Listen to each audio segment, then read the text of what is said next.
Hello Channel NITT viewers, I am DS, your psychologist, and welcome to another episode on Channel NITT. So this is the first episode of a two-part series on the effects of stress and extreme stress on the 16 MBTI types.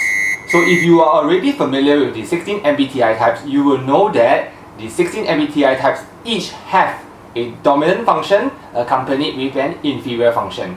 The dominant function is the function that we use the most, and the inferior function is the function that we use the least in our cognitive stacks.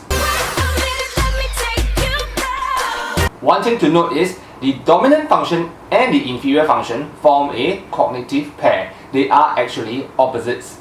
So in order to use one, you have to suppress the other. So at this point in time, we need to look at what is the meaning of suppressing the inferior function. Let's try to understand the concept of suppression a little bit more. When you try to use your dominant function, you have to suppress your inferior function. When the inferior function becomes overly suppressed, the energy built up might suddenly collect enough energy and explode into the consciousness.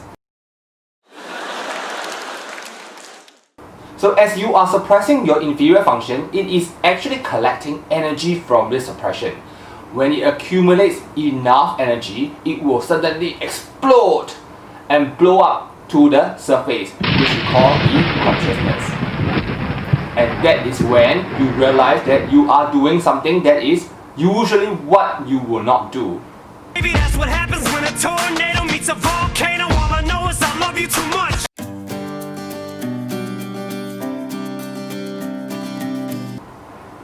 So I am going to use an example to illustrate the effect of suppression in real life. Imagine a woman, she has just broken up with her boyfriend, and it is really causing her a lot of stress. She cannot cope.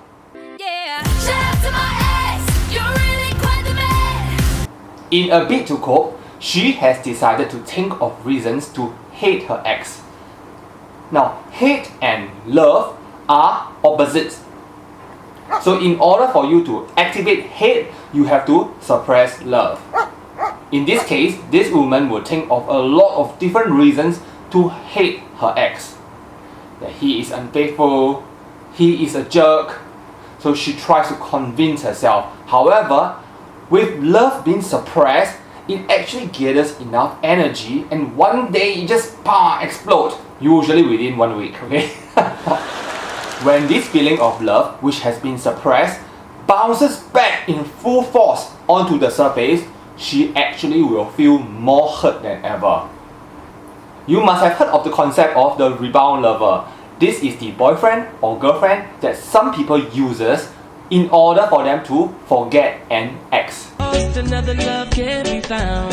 You need a rebound. However, having a rebound partner is sure to hurt both parties involved in this relationship.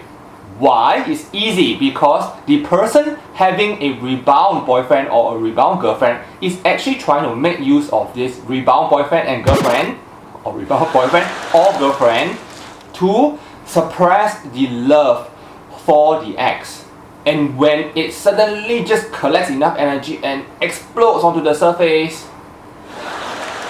So now that you get this idea of what suppression really does, we are ready to talk about the 16 MBTI types and their stress reaction. Because when one gets stressed, what do? They will tend to go directly to the dominant function. Why? Because the dominant function gives them a lot of comfort.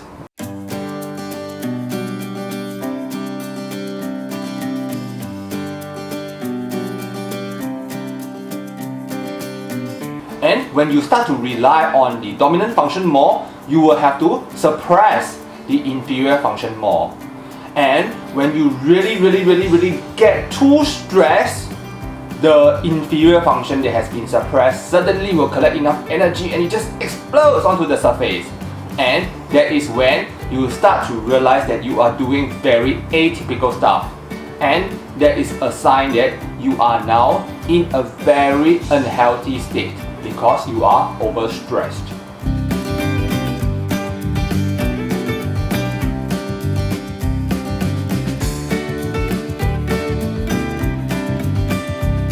So for this series, we will be talking about the dominant function as a whole.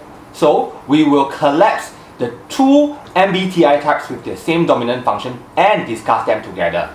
So if your MBTI type has a P right at the end, like this, we will be talking about your reactions to stress first.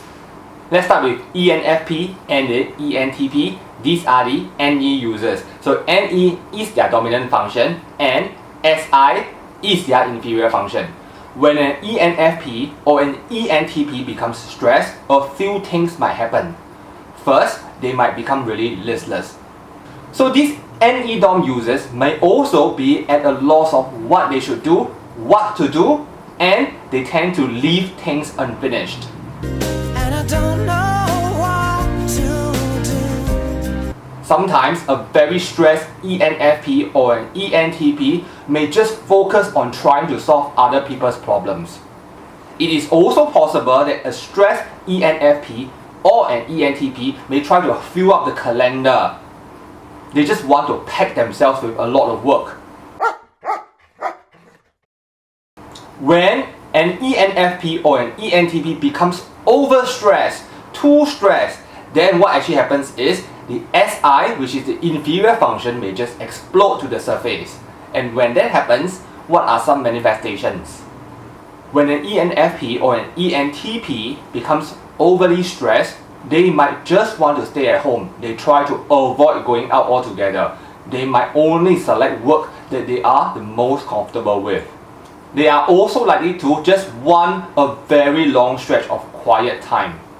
And because they avoid going out of the house, you might not see them for a really long time until they have fixed themselves.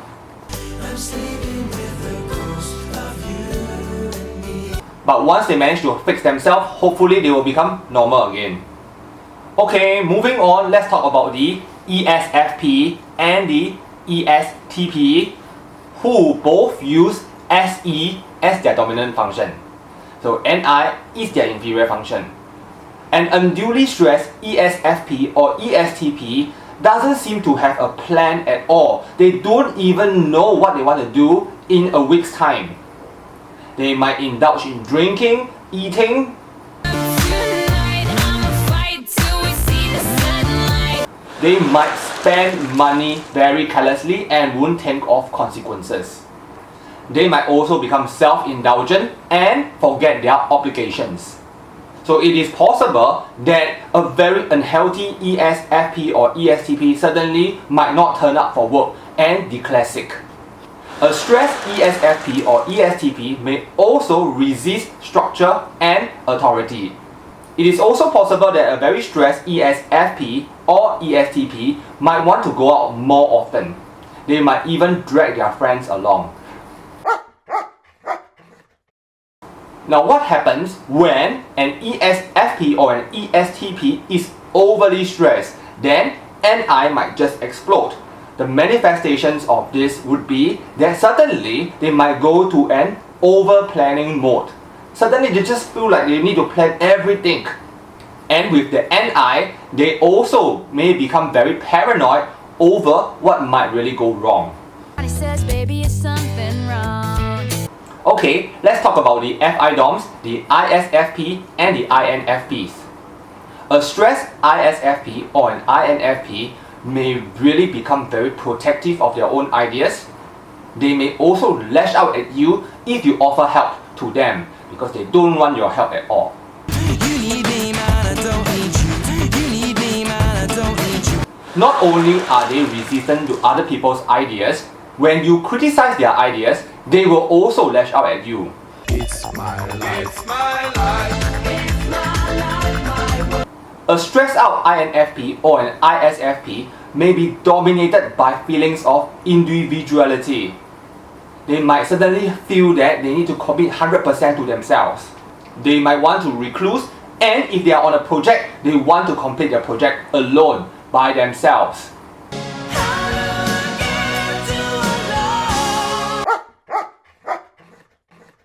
So an ISFP or an INFP that is overly stressed might have TE, which they have been suppressing, suddenly just accumulating enough energy and exploding to the surface. So how is this manifested?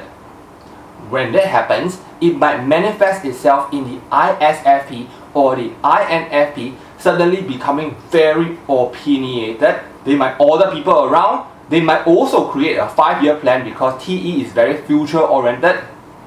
It is also possible that the very stressed ISFP or INFP may just focus all the energy that they have on getting tasks completed.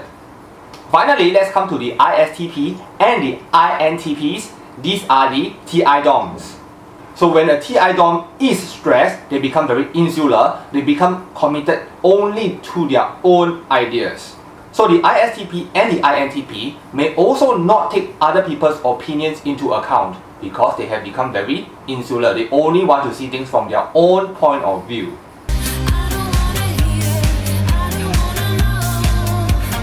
And as a result of that, they forget to account for improbabilities. When an ISTP or an INTP becomes stressed, they might withdraw from others.